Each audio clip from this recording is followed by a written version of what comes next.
Honda کے بچپن کی داستان بڑی دلچسپ ہے۔ یہ وہ سفر ہے جس نے سوچیرو ہونڈا کو ایک چھوٹے سے میکینک سے لے کر دنیا بھر میں پہچانے جانے والے انڈسٹریلسٹ بنا دیا۔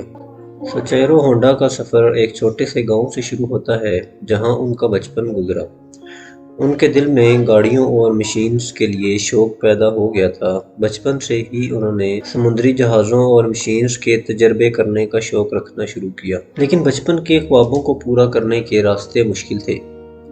اس کا پہلا انجن بنانے کا اٹیمپٹ ایک پرانے جنریٹر سے شروع ہوا جو کامیاب نہیں ہوا، لیکن ان کا حوصلہ کم نہیں ہوا۔ انہوں نے کام بند نہیں کیا اور تجربے اور محنت جاری رکھی۔ زندگی نے ان کے لیے مشکلیں اور امتحان لائے، لیکن انہوں نے ہار نہیں مانی۔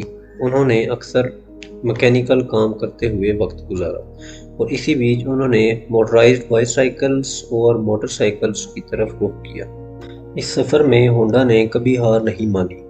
انہوں نے مشکلوں کا سامنا کیا، لیکن ان کی تجارت اور انوویشنز ان کو ایک سفر پر لے گئی جسے دنیا ہمیشہ یاد رکھے گی۔ یہ کہانی بچپن کے خواب سٹرگل سے بھری ہوئی ہے، ایک ایسی کہانی جو ہمیں یہ سبق سکھاتی ہے کہ محنت اور ہمت سے کچھ بھی ممکن ہے۔ زمانہ گزرتا رہا۔ جنگ عظیم دوم کے بعد سوچیرو ہونڈا کا خواب تھا کہ جس طرح سے لوگوں کے سیر و سفر میں تبدیلی آ رہی ہے، اسی طرح ٹرانسپورٹ کی دنیا میں بھی تبدیلی لائی جا سکتی ہے۔ 1948 میں انہوں نے اپنے ساتھ ٹاکیو فوجیساوا کے ساتھ ہونڈا موٹر کمپنی شروع کی۔ انہوں نے چھوٹی شروعات کی، موٹرائزڈ بائی سائیکل تیار کر کے لوگوں کو جاپان کے جنگلوں سے گزرنے میں مدد فراہم کی۔ لیکن اس سے زیادہ ان کو پتہ نہیں تھا کہ یہ تو سفر کی شروعات تھی۔ جب کچھ سال گزرے، ہونڈا کے تجربات سے بھرے ذاتی سفر شروع ہوتے گئے۔ 1949 میں انہوں نے ڈریم ڈی ٹائپ کا پہلا مکمل موٹر سائیکل دنیا کے سامنے پیش کیا۔ دنیا متاثر ہوئی اور ہونڈا کا نام بڑھنے لگا۔ 1952 میں انہوں نے موٹر سائیکلز کو دوسرے ملکوں میں بھیجنا شروع کیا۔ اس میں یونائٹڈ اسٹیٹس بھی شامل تھا، جس سے ان کا مقصد دنیا بھر میں طاقتور ہو گیا۔ لیکن 1958 میں سپر کب کا پیشکش ان کے حسن کو سیر کر گیا۔ یہ آئیکونک ماڈل ممتاز ڈیزائن اور قابل اطمینان پرفارمنس کے ساتھ ایک مقام حاصل کر گیا۔ سپر کب بہترین بکنے والا ماڈل بن گیا جس نے ہونڈا کا نام تاریخ میں قائم کر دیا۔ لیکن ہونڈا صرف یہاں تک رکنا پسند نہیں کرتا تھا۔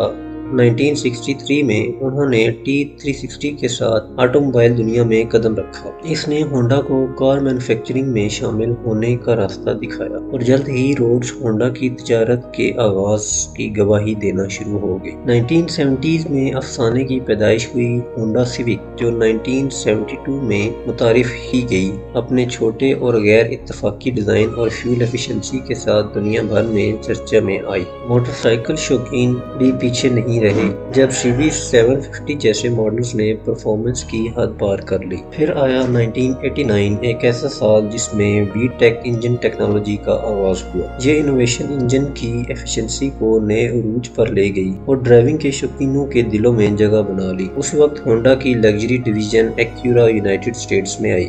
1990s میں ہونڈا کا ستارہ اور بھی چمکنے لگا۔ اکارڈ اور CR-V ماڈلز نے فیملیز اور سیر کرنے والوں کو اپنی طرف متوجہ کیا۔ پذیرائی کے آغاز میں ہونڈا کو 1999 میں انسائٹ کے ساتھ ہائبرڈ ٹیکنالوجی کا پائنیئر بنایا اور زیادہ موجودہ طریقوں سے بہتر اور سستا طریقہ تجارت کی طرف لے گیا۔ شراکت اور تعاون کے ذریعے ہونڈا کا اثر گلوبل لیول پر پھیلا۔ جہاں تمام زمینوں پر مینوفیکچرنگ پلانٹس بنا دیے گئے، کمپنی نے فارمولا 1 اور موٹر GP جیسے موٹر پورٹس میں حصہ لینے سے اپنی کامیابی کی نسب کی۔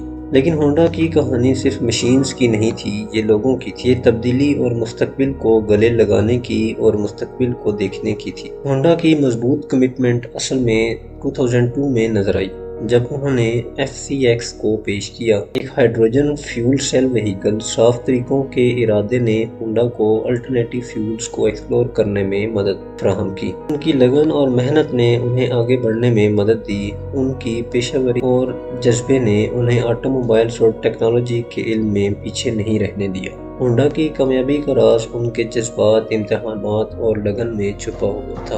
اور اس طرح کہانی جاری ہے۔ اپنی بائی سائیکلز تیار کر کے شروعات کی، ہونڈا اب کار اور ٹیکنالوجی کے لیے گلوبل فورس بن چکا ہے۔ ان کا سفر ایک بے معائنہ انوویشن، بے معائنہ تجسس اور دنیا کے سیر و سفر میں تحقیقی تبدیلی کو شکل دے رہا ہے۔ اگلا راستہ اتنی ہی روشنیوں سے بھرا ہے جتنا انہوں نے شروعاتی سفر اندھیرے میں گزارا۔ آج کا ہمارا سفر تمام ہوا۔ ویڈیو کو لائک اور شیئر کرنا نہ بھولیے گا۔ ملتے ہیں اگلی ویڈیو میں۔